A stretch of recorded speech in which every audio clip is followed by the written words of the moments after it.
15 years ago, there was a war. Well, war has broken out here plenty of times before. They've tried to invade the Southlands through the Northern Valley time and time again. Luck was never on their side, though, and their victories didn't last long.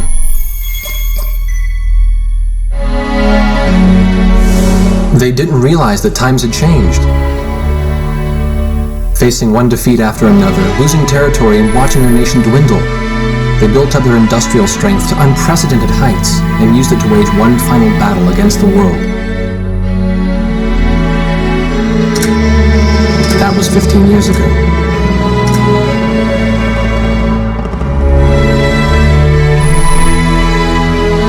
They fought ferociously, but were utterly defeated. The Belkans then committed the unthinkable. They used nuclear weapons on their own soil. Seeing this tragedy unfold before their own eyes, the victorious countries vowed to throw down their weapons. The world was once again at peace, and thanks to them, it seemed it would last forever. On a distant island, far away from civilization, the protectors of the peace take to the skies.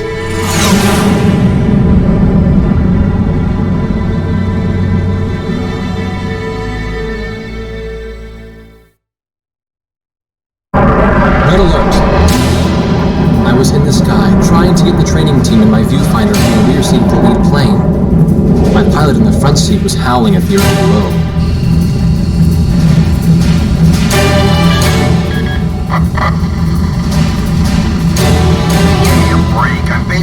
Nuggets up here. Command room to Warhawk Squadron. We have leakers, aircraft type unknown. Crossing the border at Keith Landers, bearing 278 to 302. Captain Bartlett, your flight is the only group close enough to make the intercept. Baker, sense it. Go trail and stay close. The three of us will go hide and engage the bandits. All other aircraft stay low and out of the fight.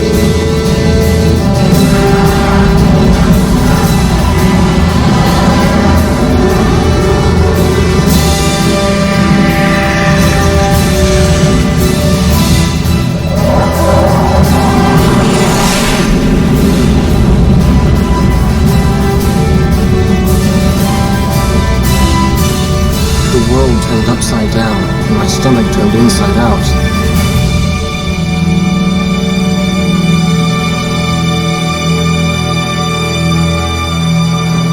Sorry about this.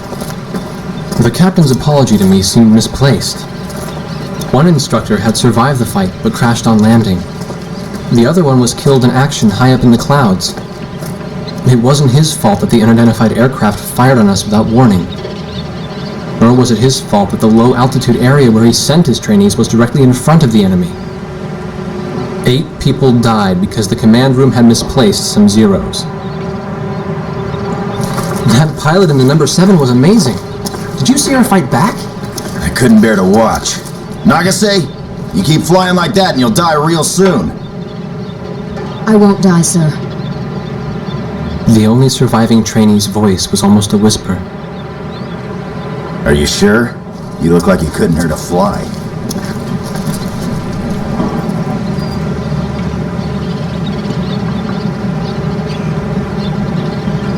Her face was pale, but she still managed to smile a bit for the camera. The photo, along with my camera, was confiscated by base security. It was as if our little undeclared war never happened.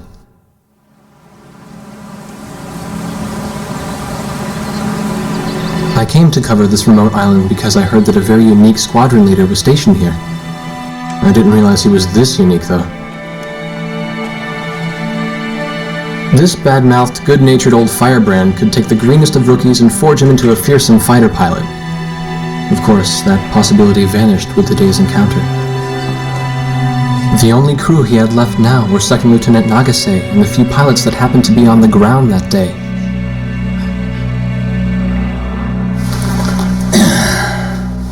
I know you don't like this, but we're short on people. Starting tomorrow, all you nuggets are gonna be sitting alert. If we launch, stay glued to me up there. Nagase? Sir. You're flying number 2 on my wing. Gotta keep an eye on you, or who knows what you'll get yourself into.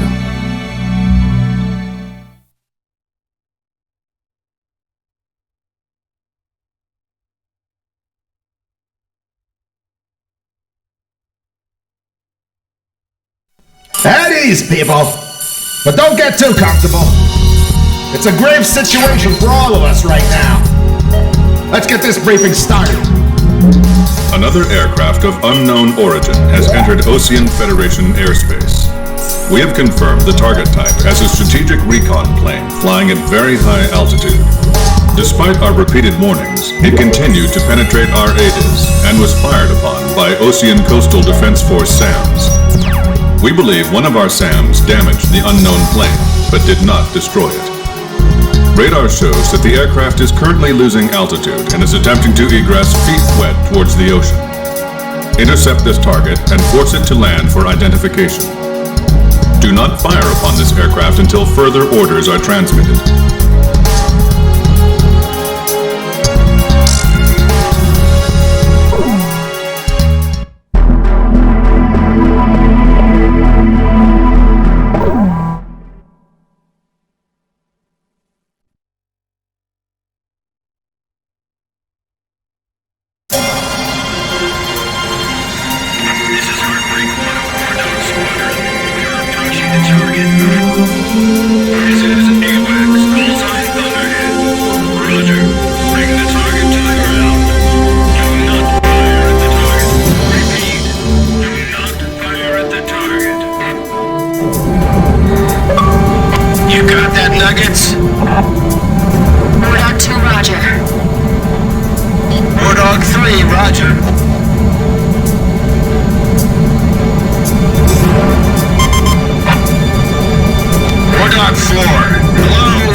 Looks like we can all hear each other. You all alive? Alright. Nice work, Nuggets. War Dog 4, you still following us? Well, to commemorate the fact that we all made it out of that battle alive, I'm gonna let you keep your nickname. From now on, I'm gonna call you Kid, no matter what. Got it? Good. Yeah, I swear.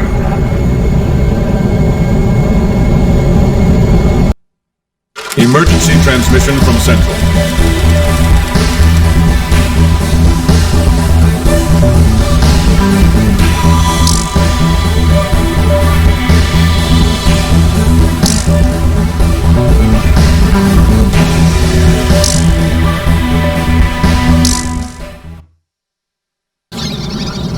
The whole affair with the unidentified aircraft was covered up.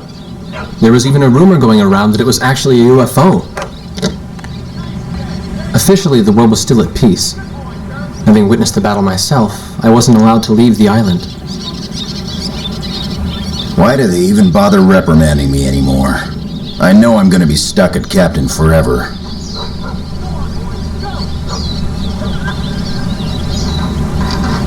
Who do you think's covering up the battle? Listen, the only thing across that ocean is Murska Air Base. That's Yuktobanian territory.